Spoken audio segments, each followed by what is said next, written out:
Alors nous sommes venus dans le cadre de la présentation de l'ouvrage consacre à ma modeste personne. Il en est l'un des auteurs parce qu'ils sont deux à l'avoir écrit. Moussa Bey, un de ses amis qui réside au Canada et lui-même qui réside en France. Et évidemment, dans chacun de nos déplacements, on en profite également pour parler un peu politique et évoquer le proche futur, notamment le proche futur électoral. Et quel est le constat que vous avez fait? Écoutez, je suis arrivé hier, sans prendre la peine de déjeuner, nous avons tout de suite commencé à rendre des visites, à arpenter les rues de Tambacounda. Bon, j'avoue que ça n'a pas beaucoup changé depuis mes derniers séjours. Je crois d'ailleurs qu'à cet égard, il faut se désoler un peu au Sénégal de l'absence de croissance importante des villes moyennes. On a l'impression qu'il n'y a peut-être que deux cités importantes qui se développent, l'une par la force du religieux, c'est Touba, l'autre par le tourisme, c'est Mbour et ses alentours. Et je crois que nous devons avoir une politique véritablement décentralisatrice sur le plan des activités économiques, sur le plan de la construction urbaine. Et Tambacounda doit faire partie de ces villes et peut-être même occuper le premier rang, c'est ma conviction, en tout cas c'est celle que nous prenons en compte dans le programme de l'ACT, parce que c'est une ville carrefour qui nous met en rapport avec l'ensemble de la sous-région, qu'il s'agisse du Mali, de la Mauritanie un peu plus loin, de la Guinée-Conakry, de la Gambie. Et le Sénégal lui-même ne peut pas se développer tout seul, il ne le peut que dans le cadre d'une intégration économique. Et Tambacounda est la ville idéale pour capter ces activités qui seront en rapport avec l'intégration économique du Sénégal, l'arrimage du Sénégal au reste du continent. Monsieur le Premier ministre, ces derniers temps, on a constaté que les jeunes Sénégalais désertent, pour ainsi dire, le Sénégal par centaines, voire par milliers, pour aller vers le Nicaragua ou en Espagne. Quel commentaire cela vous inspire? Bon, écoutez, le Sénégal a toujours été une terre d'émigration, donc ça n'est pas nouveau. Par contre, ce qui est nouveau, c'est le caractère dramatique de cette émigration.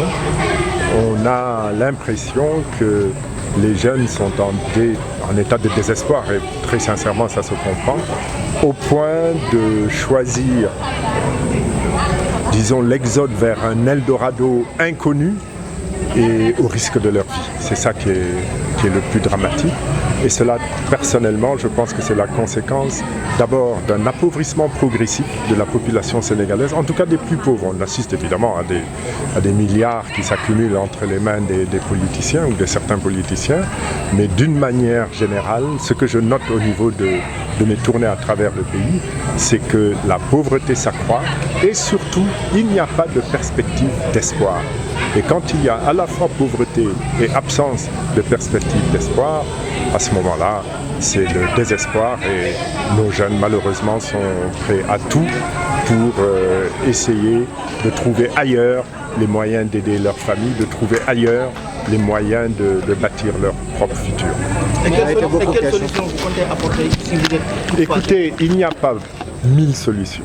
Il y en a une. Elle est la suivante, il faut une croissance économique significative, forte, ce qu'on appelle d'ailleurs émergente, nous ne l'avons pas encore, une croissance économique qui en plus crée des emplois, parce qu'il y a des croissances économiques qui n'en créent pas. Je donne l'exemple à l'un de vos collègues ce matin, puisque nous sommes dans la zone du sud-est du Sénégal, l'exemple de l'exportation de l'or. Plus de 500 milliards quittent le Sénégal en or extrait dans le sud-est du Sénégal. Mais quelles conséquences au plan de l'emploi?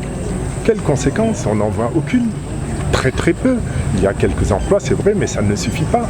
Alors que si on utilisait cet or comme matière première pour une filière de bijouterie et d'orfèvrerie, sachant que nous avons au Sénégal les artisans en mesure d'animer un marché de l'or, non seulement pour le Sénégal, pour la sous-région africaine, mais pour le monde, parce que nos artisans s'exportent à travers le monde. Moi, j'en ai trouvé à Anvers, il y en a qui sont installés en Turquie, en Arabie Saoudite, mais à ce moment-là, on parlerait d'autre chose. On aurait en conséquence des créations d'emplois et surtout de l'espoir pour nos jeunes.